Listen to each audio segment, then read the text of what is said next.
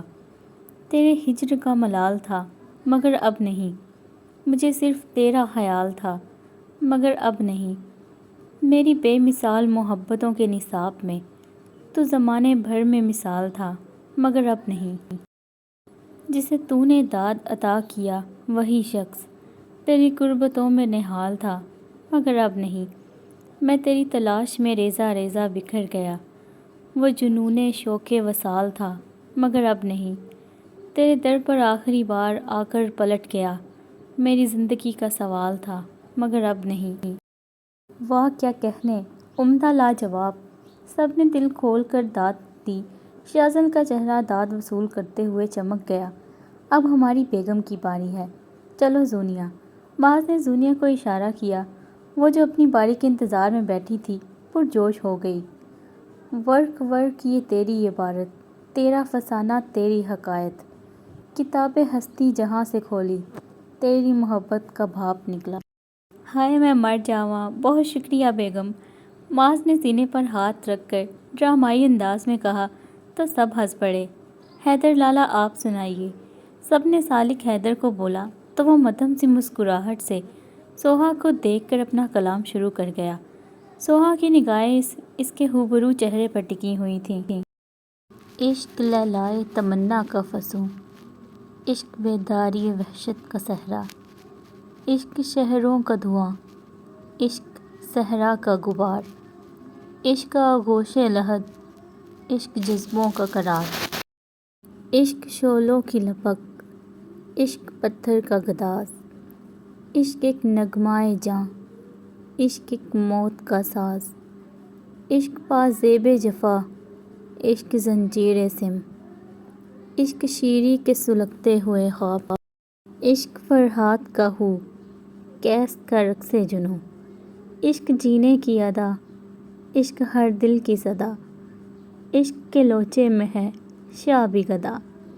بہت اعلیٰ، بے حد خوبصورت کلام، تعریف کے لیے الفاظ کم پڑ گئے ہیں۔ سب نے دل کھول کر تعریف کی۔ سوہا بھی تعریفی نظروں سے اسے دیکھنے لگی، ساتھ ہی سب کے ساتھ تالیاں بجائیں تو وہ شکریہ ادا کرتا اسے دیکھنے لگا۔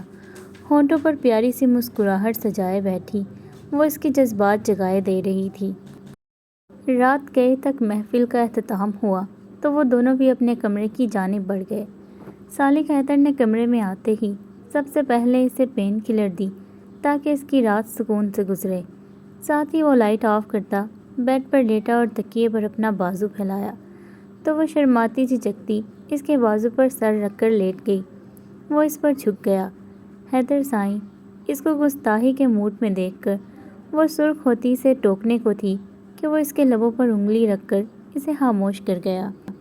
بس تمہیں دیکھ رہا ہوں، تمہارے ہر ایک نقش کو خود میں جذب کر لینا چاہتا ہوں۔ وہ جھک کر اس کی چھوٹی سی ناک کو چھوتے ہوئے بولا، ساتھ ہی اسے خود میں سمیٹ کر اس کی گردن پر جھک گیا۔ اس کی شدتوں پر سوہا کا سانس حلق میں اٹکنے لگا، چہرہ حجاب آلود ہو گیا۔ سالک حیدر اس کا چہرہ ہاتھوں میں تھام کر اس پر جھک گیا اپنے چہرے کے ہر نقوش پر اس کا لمس محسوس کرتی سوہا کی دھڑکنیں کبھی اس کی گستاخیوں پر مدھم تو کبھی تیز تر ہوتی جا رہی تھیں۔ کچھ ثانیہ بعد اس نے شرارت امیز انداز میں اس کی جانب دیکھا تو وہ سرخ چہرے سمیت چہرے کا رخ موڑ کے ڈریسنگ ٹیبل کے مرر کو دیکھنے لگی۔ سو جاؤ اب، انشاءاللہ کل تک اور بھی بہتر ہو جائے گا ہاتھ۔ وہ سائڈ لیمپ آف کرتا اسے اُت میں سمیٹتے ہوئے بولا تو اس نے دھک دھک کرتے دل کے ساتھ اس کے سینے پر سر رکھ کر سکون سے آنکھیں بند کر لیں۔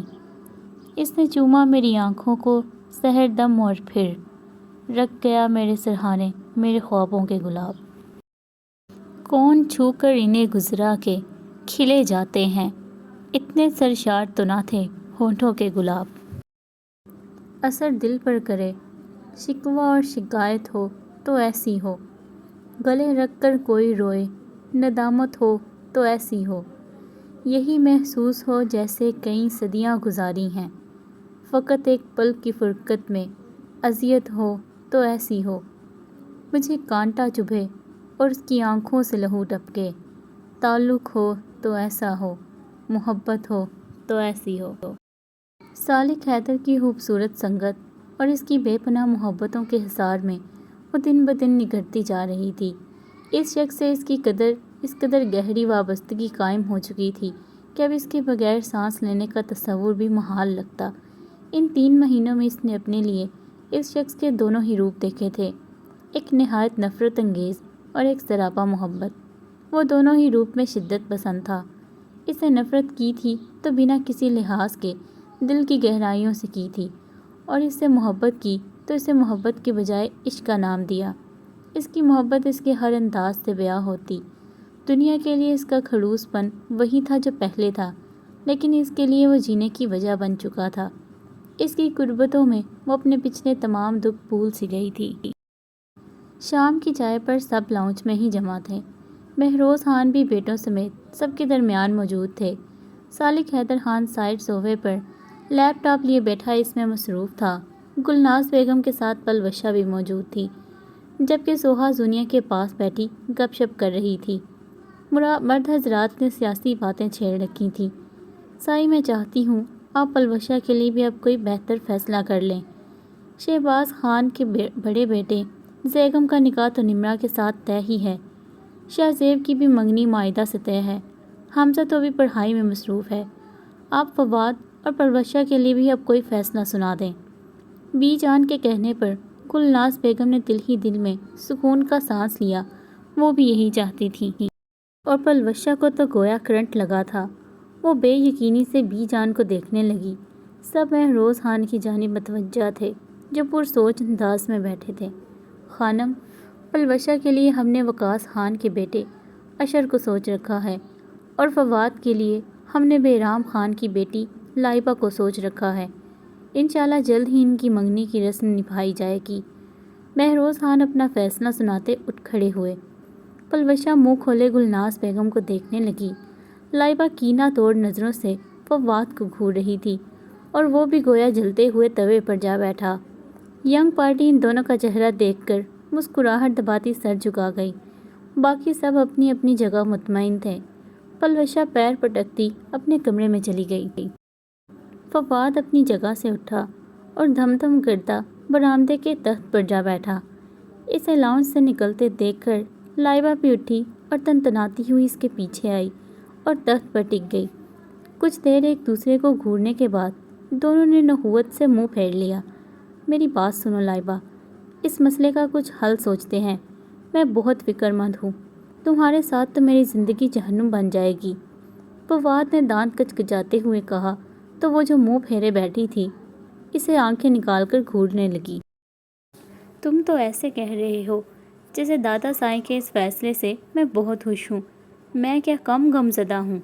تم جیسے بد ذوق انسان کی زندگی میں شامل ہو کر تو میرے سارے ذوق کا بیڑا غرق ہو جانا ہے۔ تمہیں رنگ، خوشبو، تتلیاں، خوابوں کا کچھ نہیں پتہ۔ تمہارے لیے تمہارے جیسی کوئی بد ذوق لڑکی ہونی چاہیے۔ تم معاہدہ سے کیوں نہیں کہتے شادی کے لیے؟ وہ تو تم پر ہی گئی ہے۔ اسے بھی شاعری کی چین کا نہیں معلوم۔ اسے تھوڑا بہت پسند بھی ہے تو تمہاری طرح سڑی ہوئی شاعری۔ وہ روحان سی ہوتی ہوئی بولی، اور وہ جو حیرت سے اپنی اس قدر عزت افزائی ملاحظہ فرما رہا تھا چیخ اٹھا، او میڈم، زیادہ بی جمالو بننے کی ضرورت نہیں ہے، سمجھی؟ دادا سائیں کے منہ سے نکلی بات پتھر کی لکیر ہوتی ہے۔ تمہیں ساری زندگی جھیل تو سکتا ہوں، لیکن ان کے فیصلے کے خلاف نہیں جا سکتا۔ میں ایک اچھا شوہر ثابت ہوں گا، یہ تو تمہارے دل میں بھی کہیں نہ کہیں ہے، تمہاری باتوں سے اندازہ ہو رہا ہے۔ تمہیں میری خوبصورت شاعریوں سے مسئلہ ہے تو فکر مت کرو، میں 2-3 شاعری کی کتابیں خرید کر اور بھی باذوق بننے کی کوشش کروں گا، پھر یوں مان جاؤ گی مجھے۔ جیسے کورس کے امتحانات کی تیاری کرتے ہیں نا، ویسے ہی میں شادی سے پہلے شاعر بننے کی بھرپور تیاری کروں گا۔ اب خوش؟ اس نے چیلنج کرنے والے انداز میں چٹکیاں بجاتے کہا تو وہ بری طرح تلملا کر تخت سے اٹھ گئی۔ تو تم چاہتے ہی یہی تھے، تمہارے تو دل کی مراد بھر آئی، کوئی کسر نہیں چھوڑے گے تم مجھے بدذوق بنانے میں۔ وہ پیر پٹکتی اندر چلی گئی۔ محترمہ کی خوش فہمی کی تو کوئی انتہا ہی نہیں ہے، حد ہوتی ہے، اسے اپنی زندگی کی نہیں بلکہ شاعری کی پڑی ہوئی ہے۔ بہت اکڑو بن رہی ہے نا، کسی جنم میں شادی ہو گئی ہماری تو خود بخود سیدھا کر دوں گا۔ فواد نے منہ پر ہاتھ پھیرتے ہوئے خود سے عہد کیا۔